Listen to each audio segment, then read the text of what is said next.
so.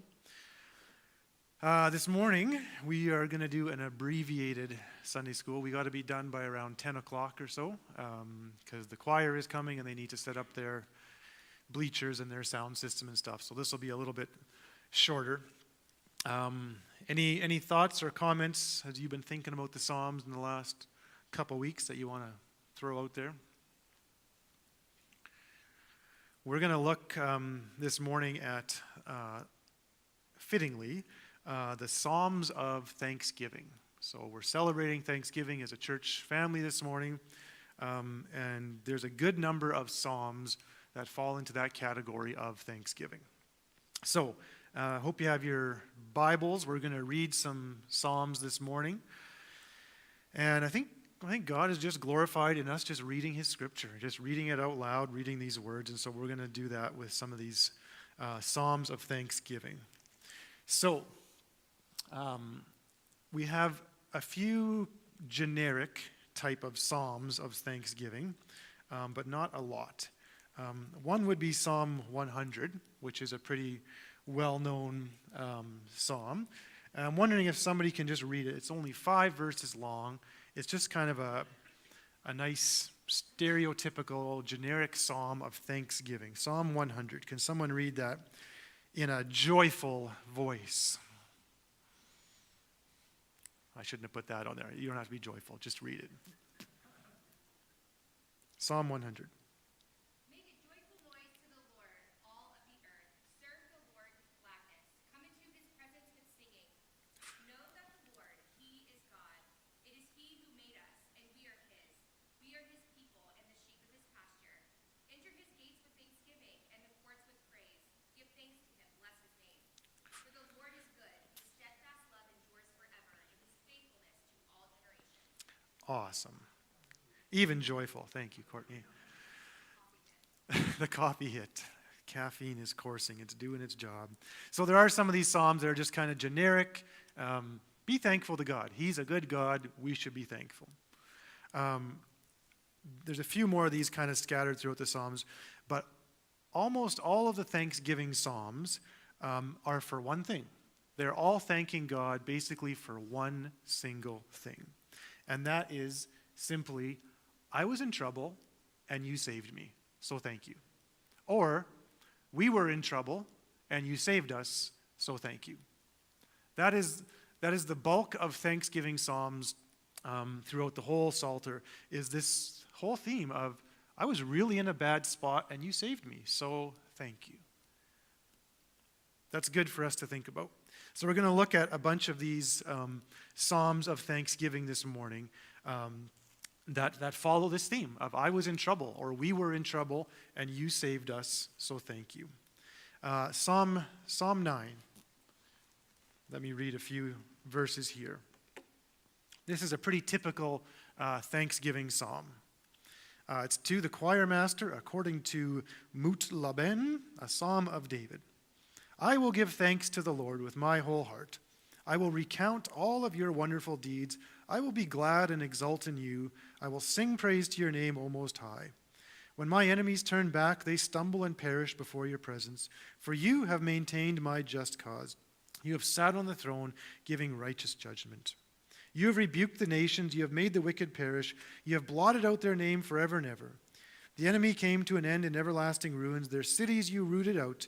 The very memory of them has perished. But the Lord sits enthroned forever. He has established his throne for justice. And he judges the world with righteousness. He judges the peoples with uprightness. The Lord is a stronghold for the oppressed, a stronghold in times of trouble. And those who know you put their trust in you. For you, O Lord, have not forsaken those who seek you. So that's kind of what Thanksgiving looks like in the Psalms. I was in a bad spot. I had enemies all around me, and you squashed my enemies. You've blotted out their name forever and ever. They've come to an everlasting ruin. So thank you. So that's kind of a typical way to look at this. Let's look at a psalm of personal salvation. Flip over to Psalm 18.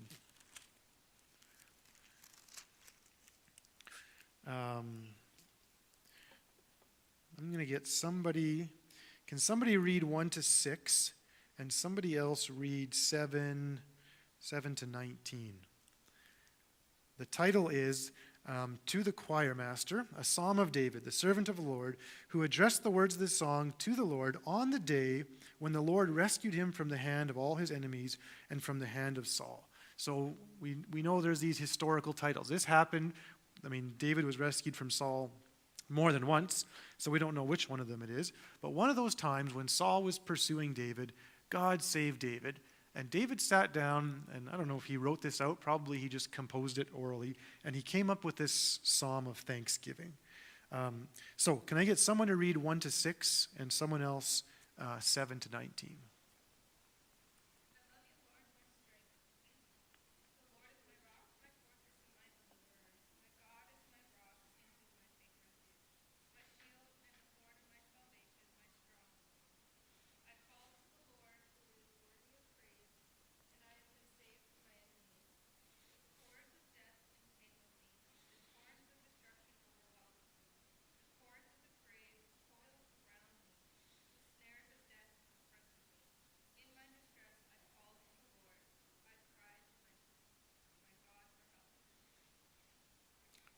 And from his temple he heard my voice.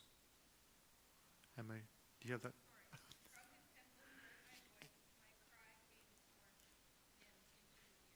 Good. And someone else 7 to 19. So this first part, I like the psalmists, they're not quick, they don't just gloss over, I was in a bad spot.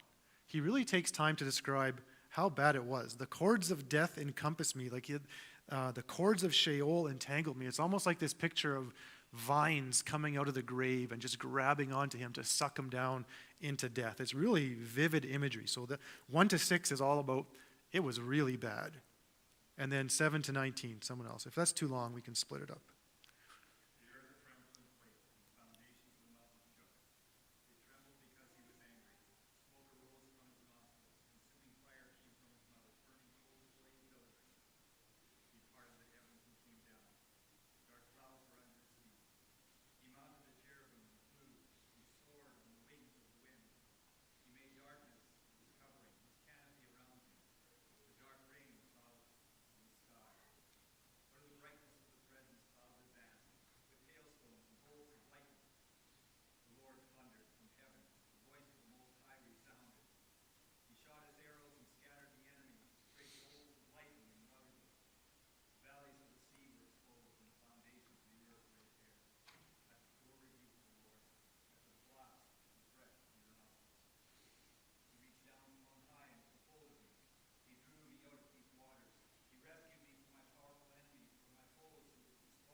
Awesome. Isn't that good? Like only David could, I couldn't write anything half as good as that. Just this picture of God, I want to say a fire-breathing dragon. Dragon is a biblical picture for Satan, so I can't say that, but that's kind of the picture, like smoke coming from his nostrils, devouring fire from his mouth. Like God shows up, the whole earth quakes, he rides on a cherub, like on an angel, comes out of this darkness and thunders in the heavens, hailstone, coals of fire. This is David's experience. It didn't actually look anything like this because we can read about it in 1 Samuel. But David's describing, this is what it was like when God saved me. Like just an angry God coming out of heaven and just squashing his enemies. So that's where his thanksgiving comes out of. It was really tough. It was a bad spot, and God showed up and saved me. Psalm 107. 4 different kinds of people who should give thanks to God. So that's a few pages over here. Flip over there. I want 4 volunteers to read.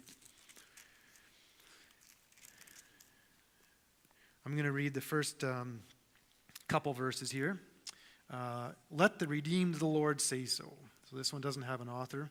Give thanks to the Lord, for he is good. His steadfast love endures forever. Let the redeemed of the Lord say so, whom he has redeemed from trouble and gathered in from the lands, from the east and the west and the north and the south. I need a volunteer to read 4 to 9. Who can do that? Okay, Fred. Another one to read 10 to 16. Matt. 17 to 22, Chris, and 23 to 32, Dorothy. Okay, so after each section, let's say what kind of people should give thanks to God. So read 4 to 9.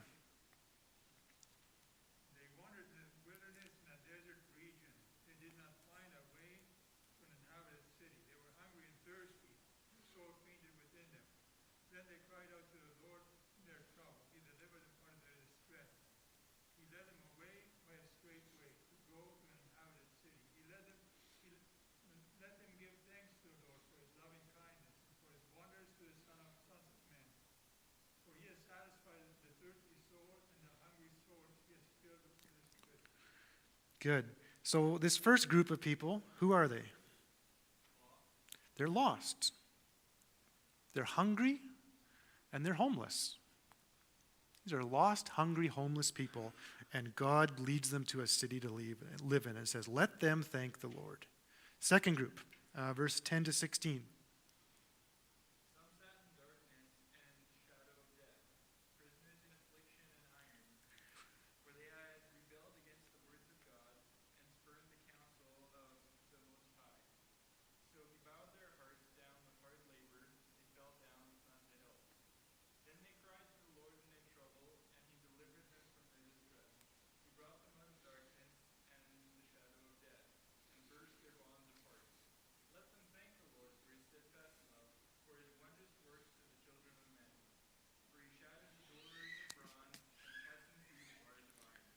Good. So who is the second group? What kind of people are these? What's that? Slaves? Yep. Prisoners? Two could go together. What was that? Depressed? Oppressed? Maybe both. Yeah, they're prisoners. They're locked up in slavery in prison, and they've bowed their hearts down with hard labor. They're there because they rebelled against the words of God. It's their own fault that they're there. And then they cried to the Lord in their trouble, and he brought them out of darkness and the shadow of death, burst their bonds apart. Let them thank the Lord. The prisoners set free, the slaves set free. Let them thank the Lord. Third group, 17 to 22.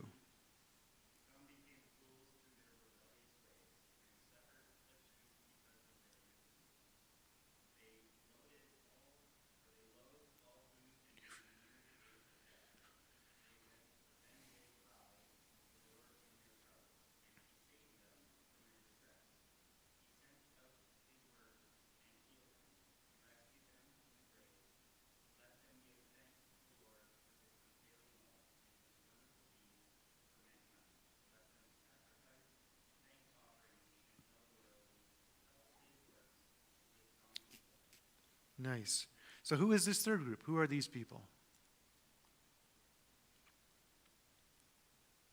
What to say in 17?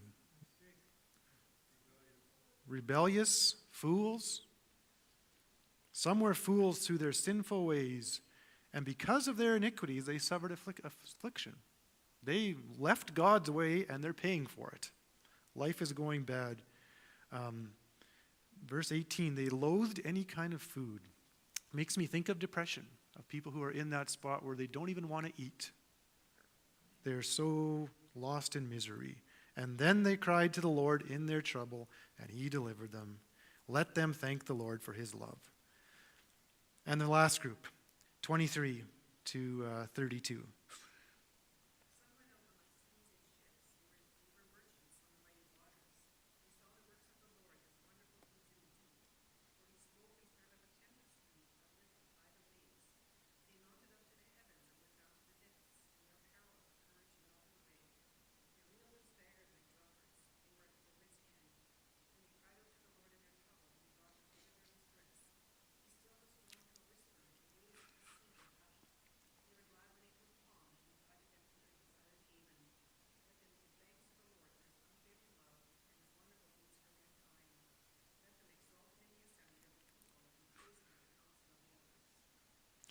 Good. So who is this last group?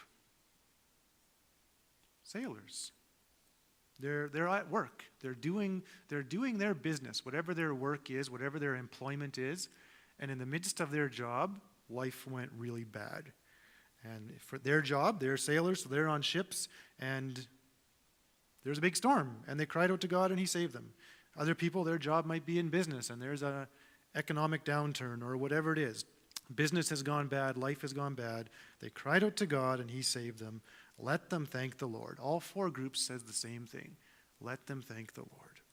So this is the theme that always shows up through the Psalms. I was in real trouble. We were lost. And in that trouble, we cried out to God, and he saved us, so let's say thanks. Psalm 116. I like this. Let me see here. You saved me. Let's party. So this is another one of those. I love the Lord because he heard. He heard my voice and my pleas for mercy. He inclined his ear to me. Therefore, I'll call on him as long as I live. The snares of death encompass me. The pangs of Sheol laid again on me. I suffered distress and anguish. It's another one of these Psalms. Life was going horrible. Verse 4, then I called on the name of the Lord. O Lord, I pray, deliver my soul. And of course, God shows up and delivers him. The little bit that I want to key in on this one is verses 12 to the end. So God has saved him. He's really thankful. What shall I render to the Lord for all his benefits to me? I will lift up the cup of salvation and call on the name of the Lord.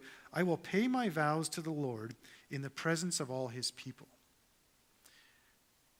What does that mean when he says, I'll fulfill my vows to the Lord in the presence of all people? It means he's going to throw a party.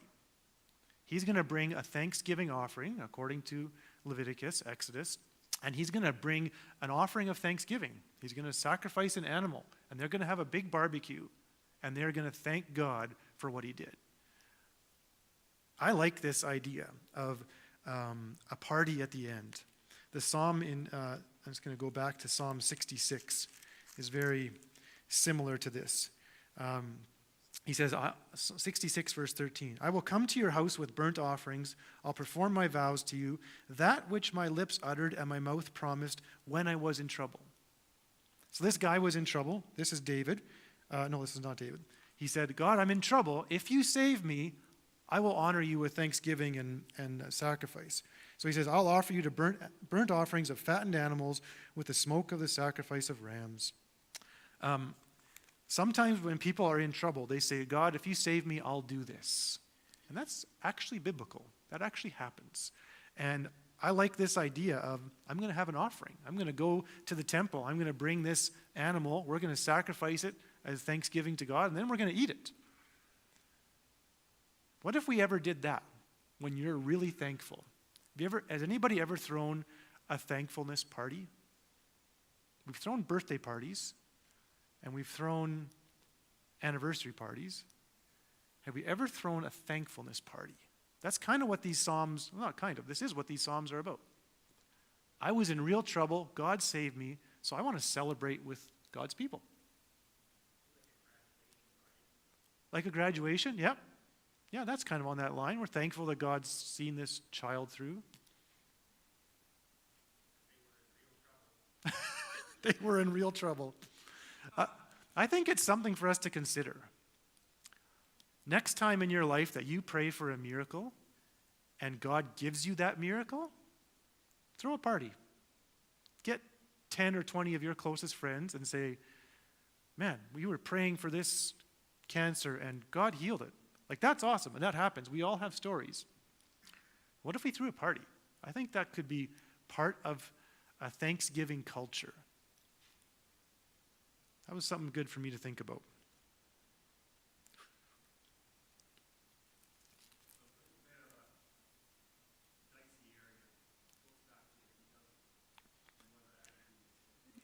Yeah. Maybe not. Yeah, we might not have a party, but we would still be faithful. Yeah, I still want to acknowledge him and give praise to him if whatever happens doesn't happen. Yeah. But I don't want to just praise him every time something works. Not just when it works, yeah. So sometimes our funerals are like that, right? We prayed for so-and-so for healing, and didn't happen. And so we get together, and it's not a party, but we're going to honor God. This didn't go the way we wanted, but we will still be faithful.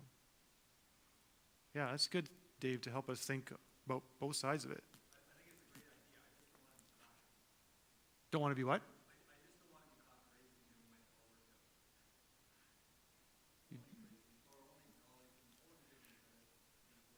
Sure. Yeah. No, we don't want to only praise when it works out, but we do want to praise when it does work out. I think that's what these psalms are pointing to. They're saying, this worked out really well. I'm gonna praise you. I'm gonna have a offering Thanksgiving party. One more. Psalm 124.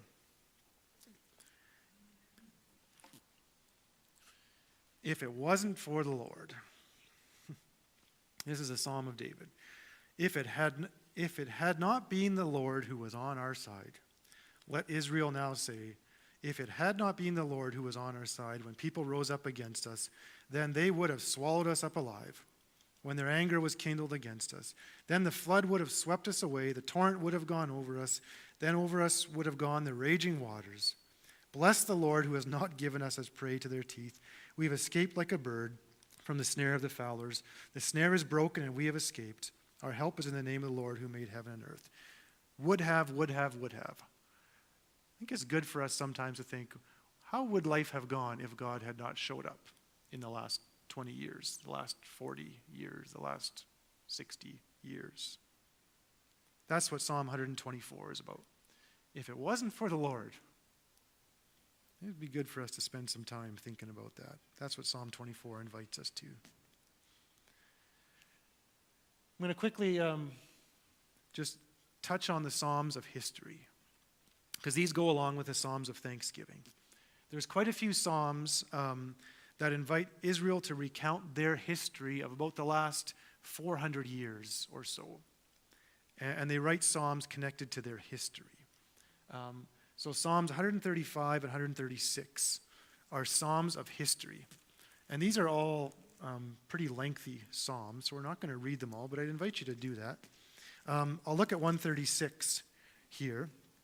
Remember how I said, the Psalms are in the Old Testament, but the Old Testament is in the Psalms? That's 136 is like this. Pick it up in verse 4, and it looks at creation. Who spread out the earth above the waters, verse 6, who made the great lights. He's talking about Genesis chapter 1. So he goes from creation. And then in verse 10, he goes to the Exodus.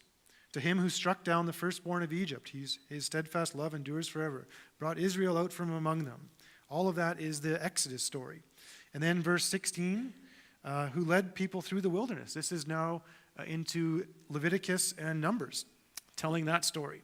And then he gets to the promised land, verse 21, gave their land as a heritage to Israel his servant. So Psalm 36 in the first 25 verses goes from Genesis to Joshua.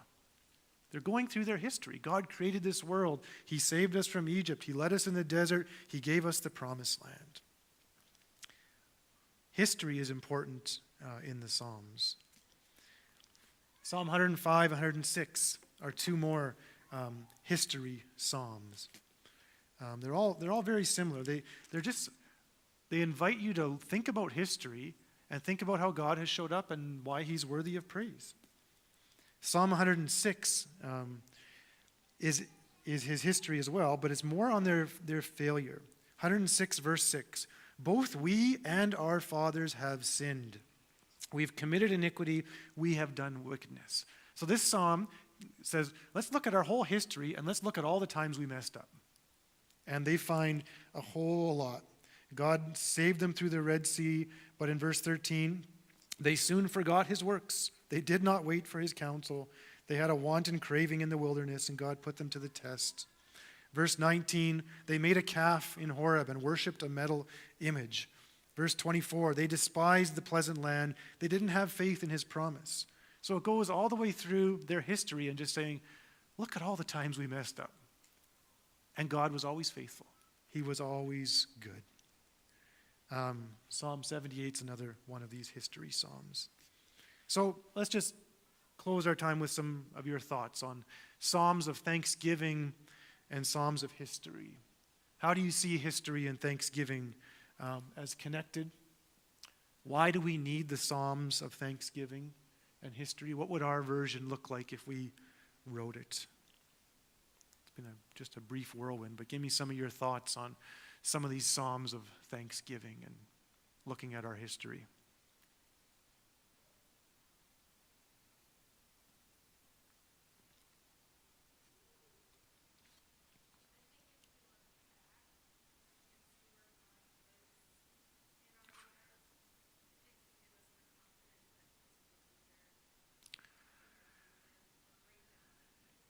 Yeah.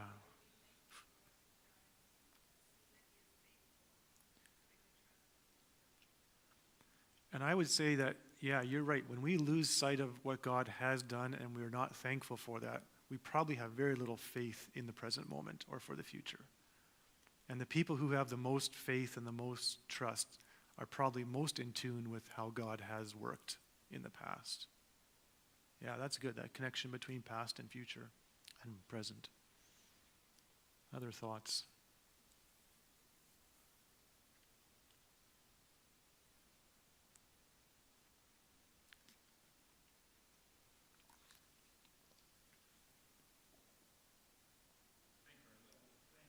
Thankfulness varies a lot. I think in the farming sector, Hmm. our measuring stick has got pretty high. And so our standard that we try to reach on an average is bumped up all